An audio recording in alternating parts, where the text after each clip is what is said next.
Welcome to a podcast by Kayleigh, the gateway to unlocking your unlimited potential. I'm creating an army of 6- and 7-figure makeup artists, and I want you to join me.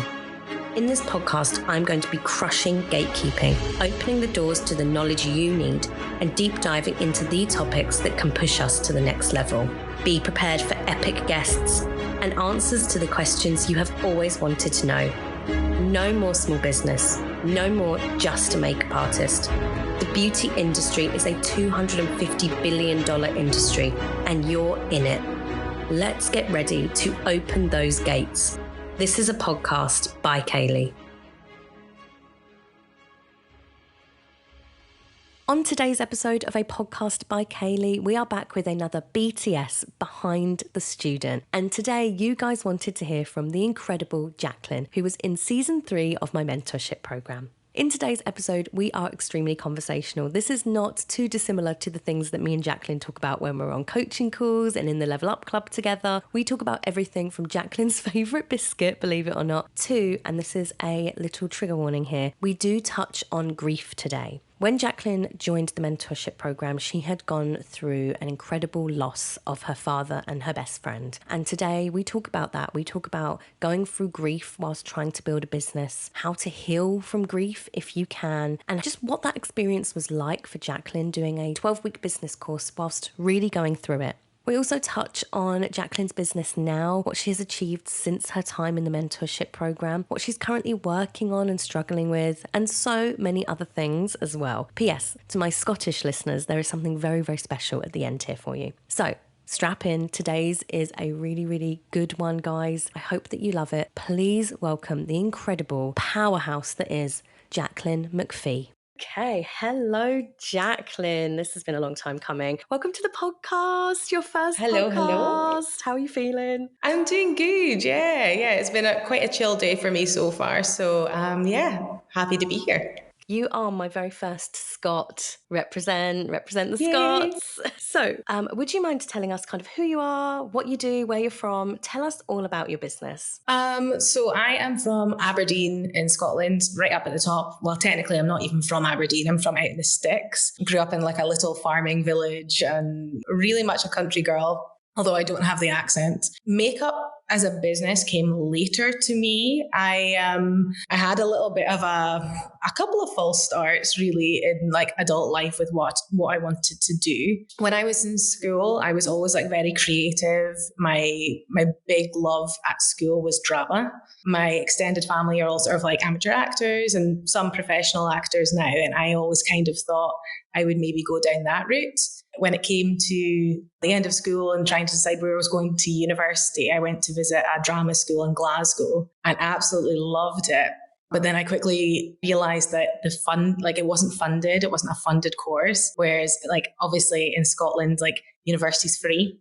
I can't ask my parents for this. Like I don't want to ask my parents to shell out money to send me to drama school with like not knowing what I was going to be doing afterwards. But school, which I think you've touched on as well, school was very much like if you get grades, you're going to university, don't bother with all the rest of things. And I wasn't a grade A student by any means, but I passed with very minimal revision. So I just thought, okay, drama's out. What else do I like? And I liked modern studies. Do you do that in England? No, what is that? It's kind of like politics and things like that. It's like grouped together in like social science. So I liked modern studies. So I was like, okay, right, cool, I'll go and do that. So I ended up going to university in Dundee to study politics and international relations. Oh my gosh, this is so different to what we do now. So I did that, and from the get-go, I absolutely hated the course. I thought if I knew nothing about current politics coming into this course after 2 years, I would have come out not knowing anything, like who the Prime Minister was. And it was just not what I had thought going in. And whilst I was studying, I was also doing some shifts in hospitals just to, keep my money up and like afford life and things. And I quickly realized that I was actually enjoying looking after patients more than what I was studying. I moved into nursing after a couple of years and in the same university in Dundee, studied nursing for 3 years and then went into a 10-year career of nursing, which was great. Throughout that whole time, I always kind of had a love of makeup on the side. I was very much like the OG YouTubers, you know, back in 2010, 2011, like Jacquelyn Hill. Do you remember Lauren Curtis? She was like an Australian one. Yes, she was cute. Yeah. Blonde. Yeah, blonde. Yeah. And I loved them and loved their vibe. And anything they mentioned, I was like, oh my God, I need that. So I had to get like the Ita brush, like the contouring brush and the Makeup Geek eyeshadows and everything. Amrezi highlighter. Do you know what I mean? Like anything that these people were putting out, I was picking up. And so I ended up making a page like called, this is so cringe, Makeup by Jack. And that was just like makeup on myself and things and like, you know, started doing that. And then I've got 2 sisters and a lot of, you know, girlfriends and things. So like quite quickly it developed from me doing my own makeup to me doing everyone's makeup. One of my oldest sisters said like, Jack, you really need to think about doing this because you're really good at it. And I was like, oh, well, it's fine. Like, it's fine. And just kind of focus on other things. Kind of after I got married, I really loved like wedding side of things and like really delved more into like my thoughts about makeup and how much I loved it and loved how it made people feel and things. And I thought, you know, I'm going to give this a go, but I wasn't brave enough to do it like leave nursing at that point. So I was like, I'm going to just give it a go on the side and see how it goes. And really quickly loved it, fell into it, gave up any weekends I had free to do it. How many years later? 7 years later, I've now left nursing and I'm now full-time makeup artist with the help of yourself. Oh my gosh. Would you mind, how do we know each other? Would you mind explaining how you came to find me? Yeah, of course. So really the thought of me delving a bit more into being a full-time makeup artist, it's kind of been on the cards for a few years now. I've always thought, you know, it was going to be what I wanted to do eventually. And I remember after I had my youngest daughter, I thought, okay, I'll go back, you know, to work for a few months and then I'll, you know, leave. So that was the plan. And then about a week after I returned from maternity leave, my dad actually really suddenly passed away. It was literally a week after I went back. And one day he was just coughing a lot. And then the next day he was gone. So that kind of threw me into a little bit of a loop. And then about 3-4 weeks after that, I got a phone call to say that one of my best friends had had a cardiac arrest and was in hospital. She was type 1 diabetic and just very suddenly went downhill.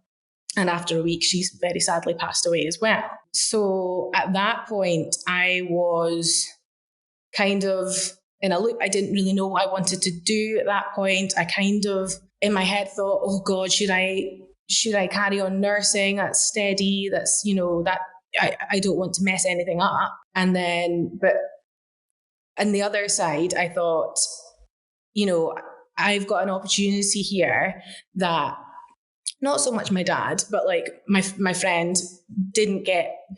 She didn't get to, you know, follow what she was passionate about. She didn't get to live her life, really.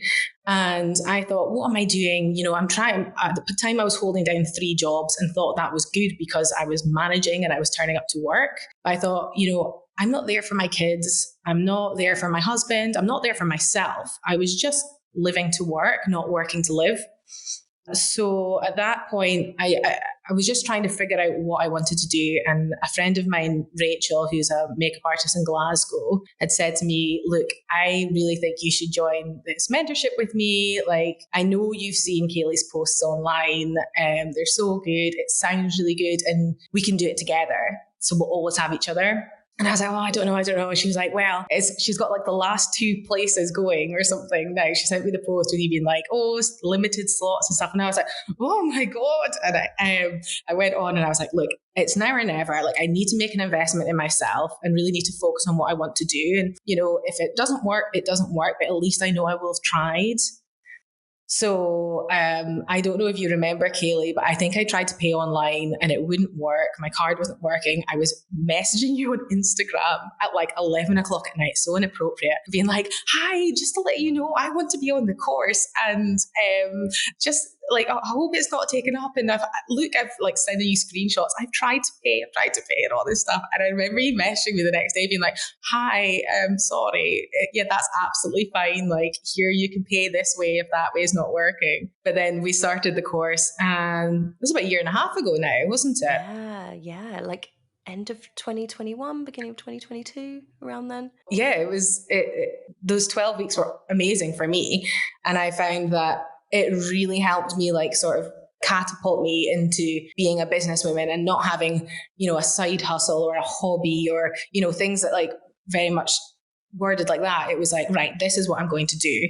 And this is how I'm going to get there. Ever since that, I was like, okay, that's fine. Need to put a plan into, making this full time, which May this year, I finally made it full time. What a journey. Do you mind talking about your dad and your friend, by the way? No, I don't mind it at all. No, it's a really big part of, what's happened in the last few years and what's kind of changed my mindset to like life and work and things like that. So yeah, no, I don't mind it at all.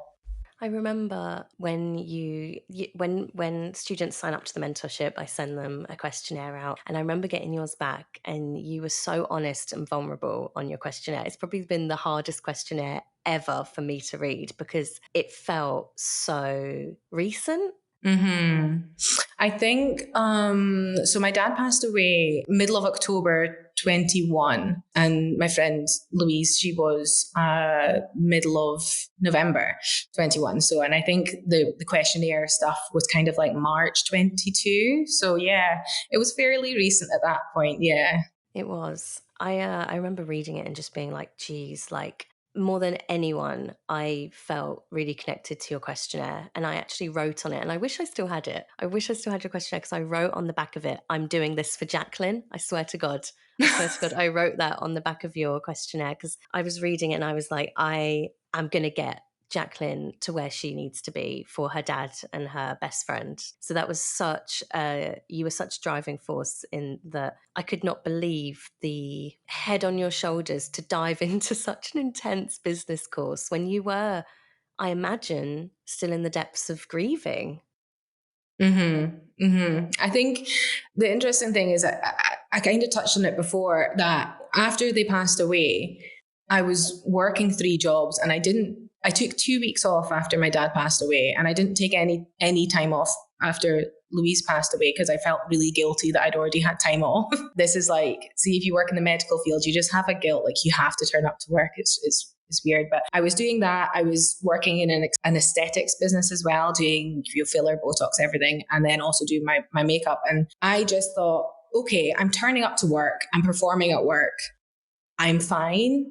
And it actually wasn't even until after I did your mentorship. I think I was just such a driving force of let's get this done. I'm obviously coping. And it wasn't until after your mentorship when I suddenly slowed down a little bit that I actually thought, oh, okay, maybe I'm not okay. And I actually went to therapy. I realized I actually hadn't grieved at all, which was a really funny thing. When I did go through the whole process, obviously I've not finished the process. You never finish the process. But when I did start to go through the process of grief and stuff, I was in a much better place to actually process it than at the time. I think I just put it on the back burner without realizing it and just kind of focused on surviving. I don't think you ever stop grieving, even like when it comes to like relationships and relationships breaking down with like a friend or an ex-partner. You go through all of those phases of grief with that as well. And it never leaves you. I feel like there was this really cool visual, and I wish I could remember it, but it was like the hole, and you imagine the hole gets smaller, but actually you just get bigger around the same size hole. And I feel like that, it ain't ever done, is it? Oh, absolutely not. Absolutely not. But you do learn how to cope and as you say, grow around it. But it's funny, the visual I remember I don't even think it was after my dad died. I think I saw it before that, but it was like, basically it was like a box. And on one side of the box, there was a button that said pain. And there was a ball in the box that obviously like hit off all the walls. And obviously when it's new, the box is really small. So the pain button's getting hit all the time. And then as you grow and learn to deal with it, the box gets bigger. So the amount of times that the pain button gets hit is much less frequent, but it still is sore when it does. And it's always like the smallest things. Like, you know, I don't know if this is something that you resonate with or anyone that's listening, but I've always sort of been brought up with white feathers, meaning someone's looking over you and things. So if I see a white feather, then I'm like, oh, that's Dad or that's Louise or, you know, whatever. Similarly, my dad was a huge lover of music. So certain songs will always like trigger me, but not always in a sad way. Quite often it's like a really happy thing that I'm hearing it, and it's almost like a hand on my shoulder type thing. So it's, yeah, you learn, you definitely learn to deal with it over time. And I think an element of me having been a nurse for 10 years and being with so many families through grief and so many people whilst they're passing on, I do think I was maybe a little bit like more equipped to deal with it. I don't know. It was still pretty hard. But yeah. The really interesting thing is, so Jacquelyn was in the last season of the mentorship that was fully one-on-one. After your season, I went to a group format. But with you, Jacquelyn, I remember we had weekly calls. We had weekly one-on-one calls. And so I got to know you very, very well. And throughout that entire 12, 13, however many calls we ended up having, for 1 second did I think you were grieving. Not for 1 second. You were just so together. Yeah. I know. And I remember, I think we've spoken about this since as well, the amount of times that we had our calls and I was sitting in my scrubs in my car, in the car park of my work.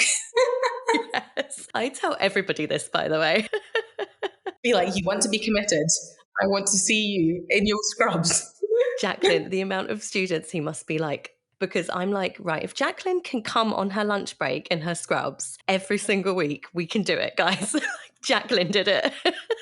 I always just thought, you know, like that's like so much more peaceful than me trying to do it on a day off that I had at home with like my 3 kids at home. I was like, that's going to be just much better for me and for Kayleigh. Like, let's just get through it. Oh, honestly though, I want to really applaud you. And I know I've told you this. I think I've told you this pretty much every single time we speak. Every single season, there are your hard workers. So for full context, yeah, Jacquelyn was showing up on her lunch breaks to do the calls. You pretty much every single week got your homework done. Like maybe a couple of weeks you were like a tiny bit behind, but every single week you were showing up. And she has 3 children. Like, can you just tell me how you did that? Like, how were you doing this? That's insane. I don't know. I think at that point, how old would they have been? So a year and a half ago. So that would have been just before Teddy started school. So I would have had a 4-year-old, 3-year-old, and a 1-year-old. I'm one of these people that when I'm not, it sounds really, I don't think it sounds bad, but like when I'm not with my children, specifically if I'm working, it's kind of separate. I do keep them quite separate. And like, when I'm at home, I like to have my time at home and be with them and then not be working. So I do try and like separate them quite a lot. So when I am at a wedding or, you know, when I was working in the hospital or whatever, it was kind of like, okay, this is Nurse Jacquelyn or makeup artist Jacquelyn, and that's just what it is. So yeah, so that's why much easier in the car park. I stayed up late quite a few times to do, I kind of like hyper focus on things sometimes. I'm a really big like delayer. I don't like to do things until the pressure's on, and then I'll be like the last night and then I'm like, okay, I'm doing this now. Like I'm going to make a website or I'm going to make a brochure and then spend like 6 hours doing it. And then I'm like, okay, done. So yeah, so I did a few late nights doing that, making sure it was finished and then sleeping a little bit. I don't know how you did it. I would finish the calls with you every single week and be like, how is she doing this? How on earth is she doing this? So really, really want to honor you for that, because you really 100% gave that mentorship your all. Let's talk about your experience on the mentorship. Like, how did you find it? It's intense, right? Oh, it's super intense. But I think the way that it's set up, I don't know, it's kind of like, the way it's set up, I think is really good. Like the order that the weeks are in and things, I think is really helpful. I don't want to broach on it if you've changed it at all, but I've changed like a couple of weeks, so there's more on selling and social now, but it's pretty much the same. Okay. So the first week being just like being your ideal client, like that's your first kind of task. And I just think that's the most important thing. This is what I say to everyone when I meet them now. Like, it's the most important thing. So although it seems really hard at the time, because you're like, what, like, who is it? I don't know. I've not learned anything yet. Just kind of like looking internally and looking at what you want and who you want to attract. Like, that was one of the most valuable things, like from the get-go. Like, to have that on week one, you're kind of like, oh, okay, so you know straight away this is going to be a valuable course for you, and it's going to make you think, and it's going to make you, you know, work. And I like that. So straight off the bat, I was like, okay, this is going to be good.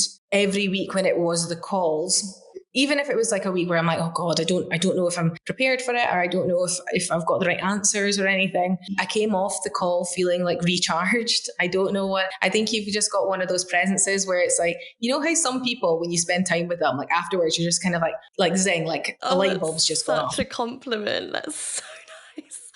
That's such a compliment. It was like a recharge every week. It was great. It was kind of like, okay, right, now I can do this. I can do the next week now. I can do that. And really, one of the most important things as well, which at the time for me, I'm guessing it's still quite early on, which is like the money week. I found that really helpful because it's something that no one wants to think about. It's something that no one wants to focus on. You know, you kind of think, okay, I'm making money, but you're not thinking about how much you're spending, or, oh yeah, okay, I'm making this much this week, but what does that mean forecasting for the year? It's one of those things that just no one thinks about when they start off. Or at least I didn't anyway. I was just kind of like, okay, that's money coming in, that's money coming in, that's, you know, blah, blah, blah. And I didn't really think of it in the grander scheme of like, okay, how much would I need to make a week, like a month to make this a year, or, you know, things like that. Or what do I want to gain overall? And to make me think, how do I get there? And it was little tasks like that, you know, seem simple to do, but it makes the biggest difference. And I think those 2 weeks in particular really, really resonated with me. And because they were so close at the beginning, I was like, oh my goodness, this is amazing. It's like unlocked something in my mind. And I was like, okay, right, let's go. Let's hit all these other weeks and let's just make a go of it. So I really loved it. And it kind of felt like sad at the end. I was going to say like a breakup, but it's not, because here we are chatting.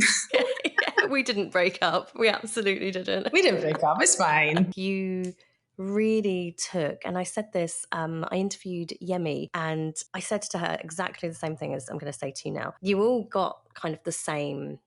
You all got the same kind of access. You all got the same knowledge. You all get the same modules. What you do with that is up to you. And it's why I can't guarantee a result, because some people can take that and then, you know, do nothing with it. But I feel like you and Yemi take it and they completely run with it. So I always say, like, I give you the tools, but you do absolutely all of the hard work. Like, you do all the graft. It's your own head on your shoulders. It's your own hunger that gives you the success. I only play a very small part in that. So from the mentorship, you've obviously now made the decision to go full-time in your business a few months ago, wasn't it now?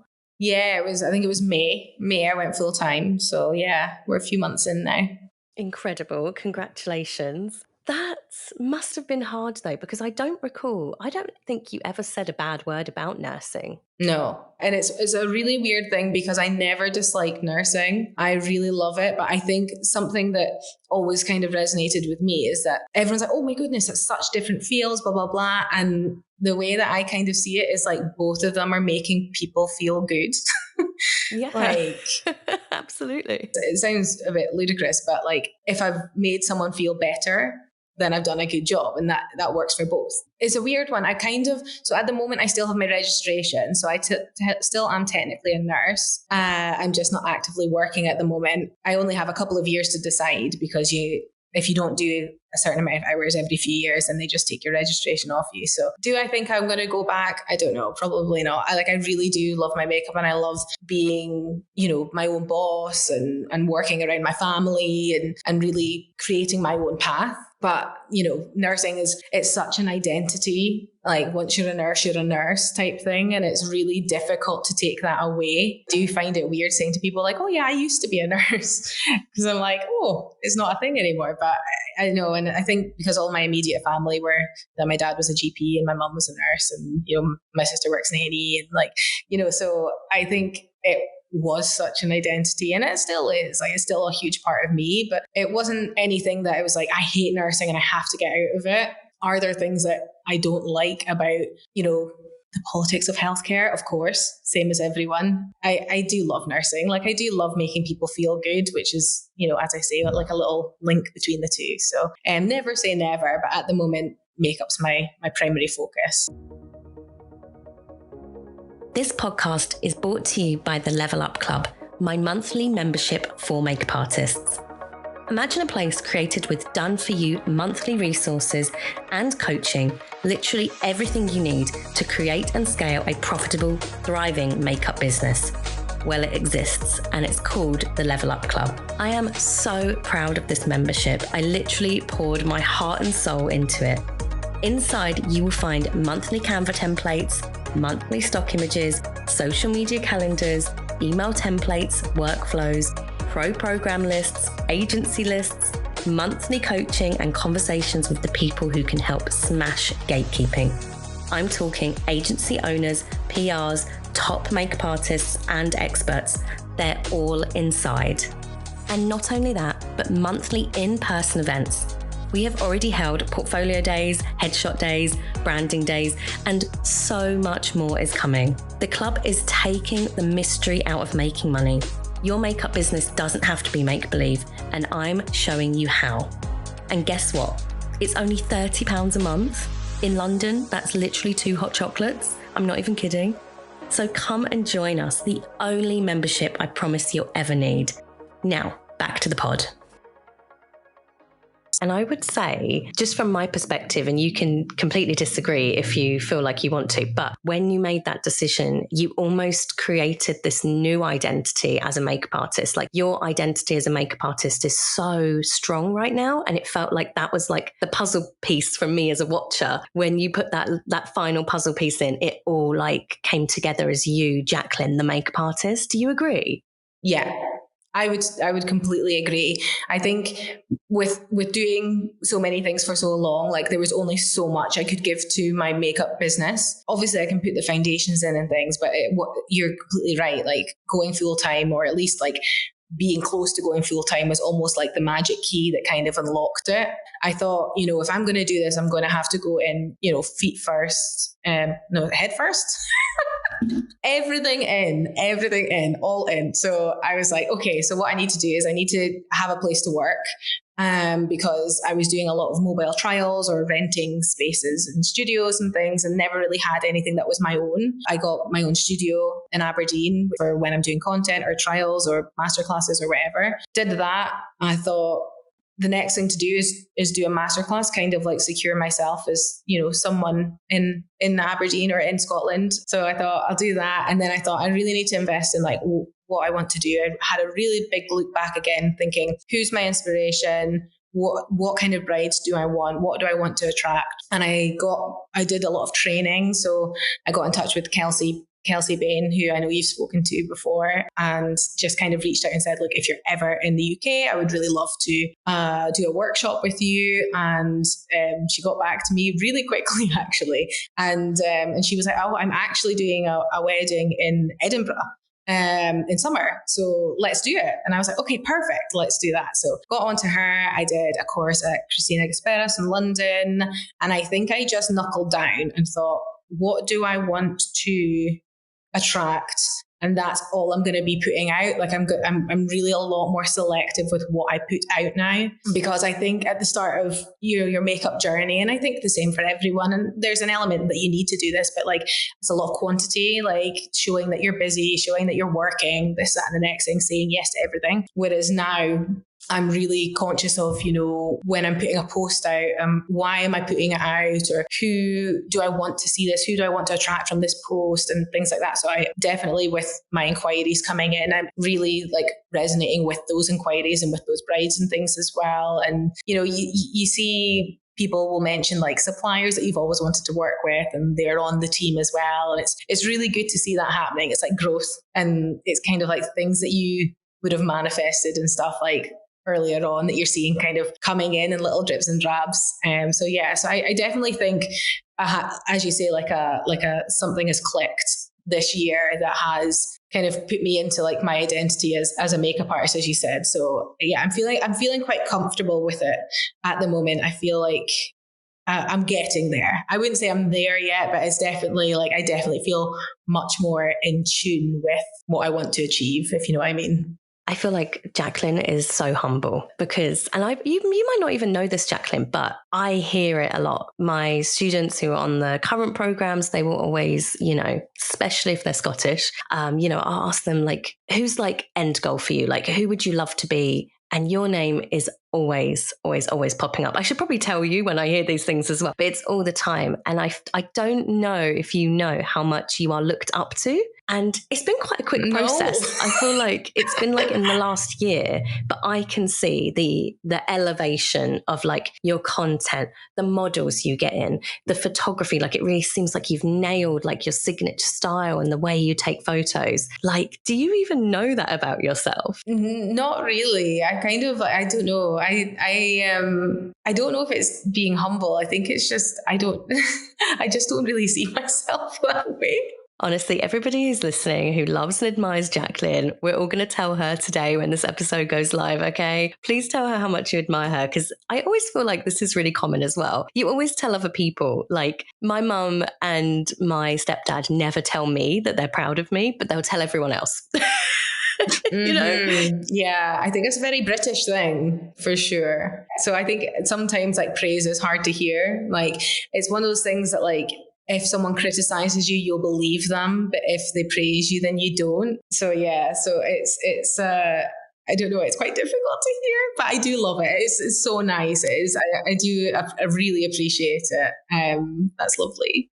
Honestly, I remember asking you that question. Who is your inspiration? Like, who do you want to be in the next 5 years if you could? And you said the iconic Sarah Hill. And I just could see, I even think I said, I can see that for you. Like, I can see that level in your future. And I still to this day can see that level in your future. Like, you're doing it, Jacquelyn. You're doing the damn thing. I know it's not fast, but you're doing it. You really are. But it's graft. And I actually had the privilege of doing a course that Sarah Hill taught. So I went to her makeup academy in Scotland. So I kind of had two big mentors in Aberdeen. And one of them was a local artist up here called Jade Comins, who is amazing. And I learned so much from her. And it was her and Sarah, and they both did the course. And I was so incredibly lucky because being able to kind of pick Sarah Hill's brain when I wasn't even, a fully fledged makeup artist myself, I was kind of looking back now, I'm like, wow, that was incredibly lucky. It was really incredibly lucky for me to have. And she's such a warm person. She's got an insane amount of knowledge. Even just hearing from like her back catalogue at that point, before she was, with the Wall Group and things, which she is now, which is incredible. Even before, she was like, who have I done? Oh, Rosie Huntington Whiteley, Emily Sandy. Incredible already. And I was like, if this person is in Aberdeen teaching me and us this, like, I really can gain something from this, and I really did. And it's very much like the foundation of makeup, which I think is, if there's anything to nail, it's the foundation of it. That is the thing that makes the difference between a good makeup artist and an amazing makeup artist, is knowing your foundations, like your color theory, like shapes, like things like that seem very basic at the time, but that those little things make the difference. After that, I did have the pleasure of assisting Sarah on a commercial shoot in Glasgow as well. So seeing her actually in action was amazing as well, and like cleaning her brushes while like gazing in adoration. Okay, Jacquelyn, do we still have her email? You're going to try and get her on the pod. Yeah, she would be an amazing person to have on because she's had an amazing career and not just in, fashion or, commercial or beauty or this. It's everything. Like she'll always be a huge inspiration for me, for sure. Oh my gosh, I want to make it happen. GDPR, you are not listening right now to me breaking all privacy laws trying to get her email. Obviously, you are now, I would say you're pretty seasoned. I would say you're kind of a role model for a lot of kind of newer artists coming out. So what would you say was one of your kind of biggest learning curves as a business owner? As a business owner, oh gosh, I think, again, the most important thing for a business owner is just having your business foundations in place. So things like contracts, invoicing, having that nailed down. That was something that I wasn't very good at before. I can be a wee bit lazy with admin at times. So I would not send out an email like an invoice on time and then like kind of chase it up after and, not be clear with, contracts or let things slide a little bit before. Like I've got a CRM now, a system now, but before, like I had just like a contract that people would print off and sign and scan back to me. And quite often people would be like, okay, I can't get to a printer right now. Can I get it to you later? And I'm like, yeah. And then like 6 months would go by and I realized I didn't actually have the contract and things like that, which I think can really trip you up. Luckily, touch wood, I didn't have too many people that, took the mick or anything, but I definitely realized that having a good system in place, and for me, that was Studio Ninja that you recommended to me and with Claire, who was amazing at building it. Having that in place, I found that everything is much cleaner now. Feedback from a lot of my clients saying like it's so easy, like everything's so easy to book, to sign contracts, to complete payments, everything. And I think just having clear communication, but things that, have boundaries in place as well, I think is the most important thing. For example, when someone does complete a booking with me, I will send out an email of like kind of like what to expect from me. So it's kind of like I'm open to communication, but you will expect to hear, from me to book a trial at this stage and then this and this, and it kind of like lays it out for them. So they know what to expect from then on. And they also know like what's, urgent to message me about at certain times and what can wait until I send out the next email, type thing. So it lets them know and it gives me the security that they know that as well. Because I mean, a lot of people that will be listening to this will have a lot of brides, and at any time you can have 100 brides on your book and any of them can message you at any time with a question. And I think a lot of people don't understand that takes up a lot of your time. Even just with can I change that trial time? Can I do this? Can I do that? Oh, do you want me to buy a lipstick? Do you want me to... Little things that like is so important when you have one wedding and it is your wedding and you're the bride. But if everyone was doing it at the same time, you wouldn't get anything done. So having the initial, expectations lined out is great because a lot of the questions that people would have gets answered straight away. And then you always do have time for little questions here and there because, that's good business. That's good service for them. Like I always want to be available for my clients and things, but it does lessen the amount of like back and forth that can all be sort of tied up in a little bow in one email. So I find that has made my business a lot more smooth and a lot better for my clients. So it's easier for them, it's easier for me, and vice versa. So yeah. I love Studio Ninja. Like I will not stop talking about Studio Ninja. I'm the same. I even have it like hooked up to my accountancy software, which my accountants have. So like all of my invoices, like my accountants have straight away. And I'm like, oh,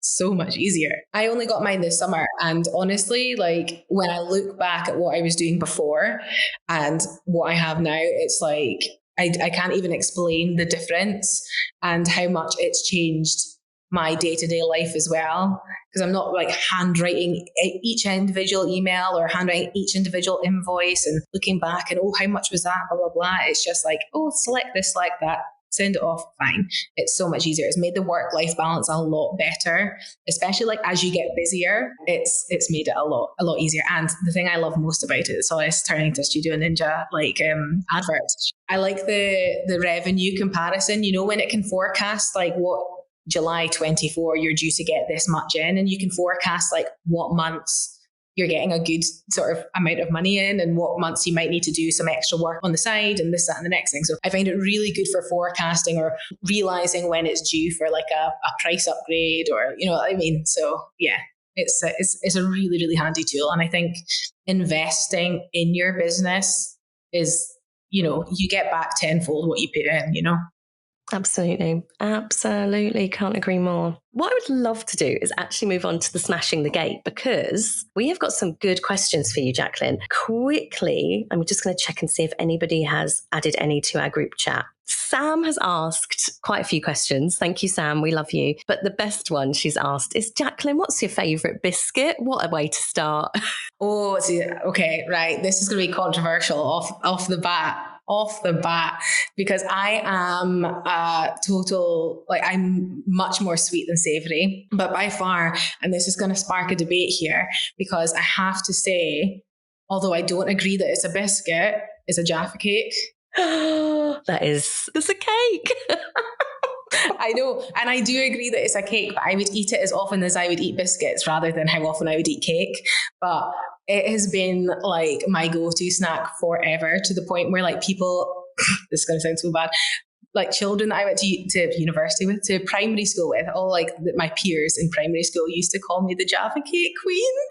Oh my God, put that in your bio. I mean, Jaffa cakes are amazing.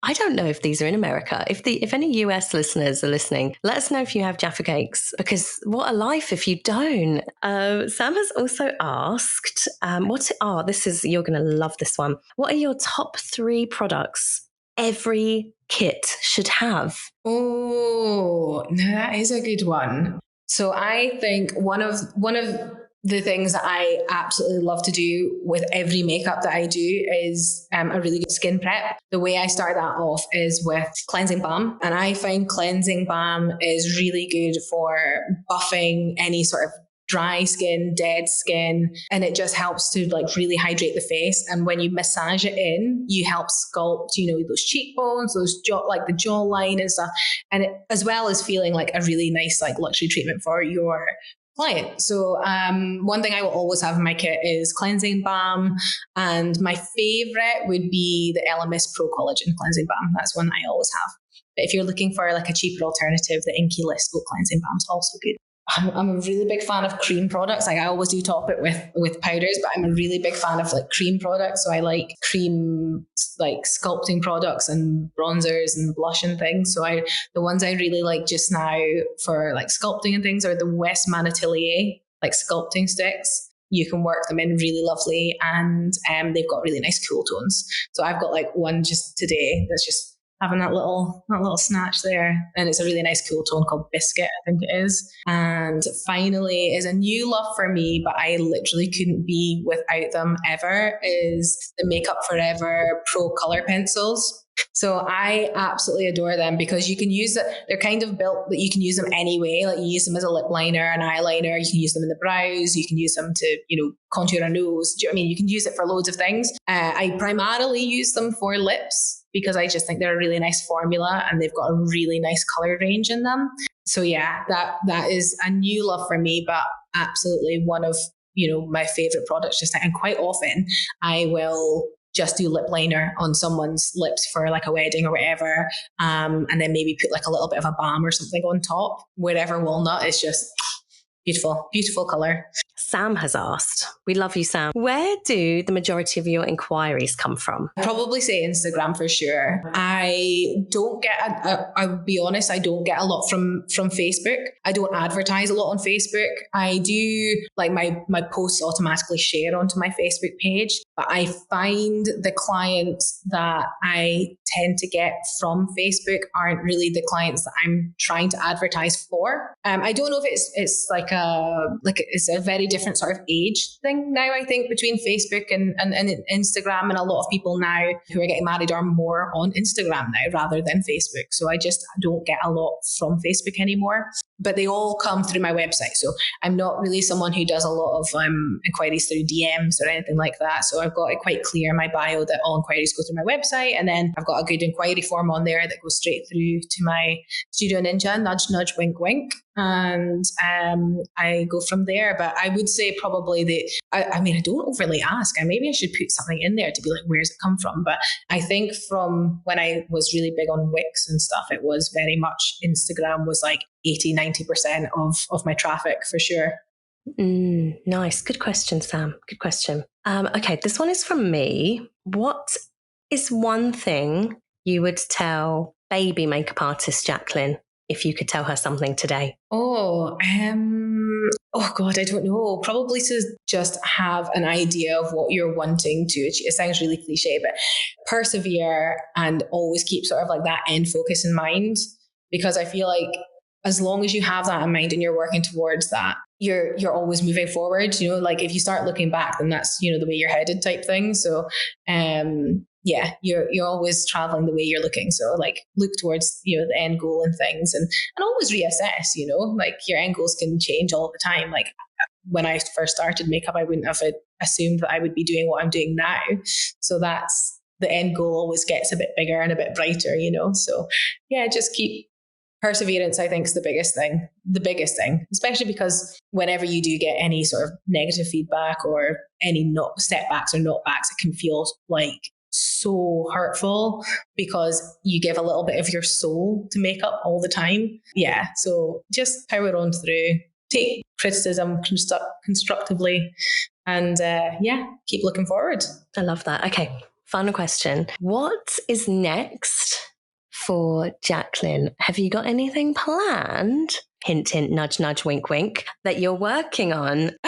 So this year, I still have quite a few weddings in. So that is the primary focus. But next year, myself and Kayleigh have something fun planned in Scotland for all the makeup artists, either in Scotland or those willing to travel, where you get to learn a little bit more from us and have some fun up in Scotland. I mean, I'm so hyped. I'm so hyped to come to Scotland, and we haven't figured out all the details yet, but it's 100% happening and it's just really exciting. I cannot wait. I know that from my perspective, it's all very London centric and Southern centric. So it's about time Scotland got some love, don't you think?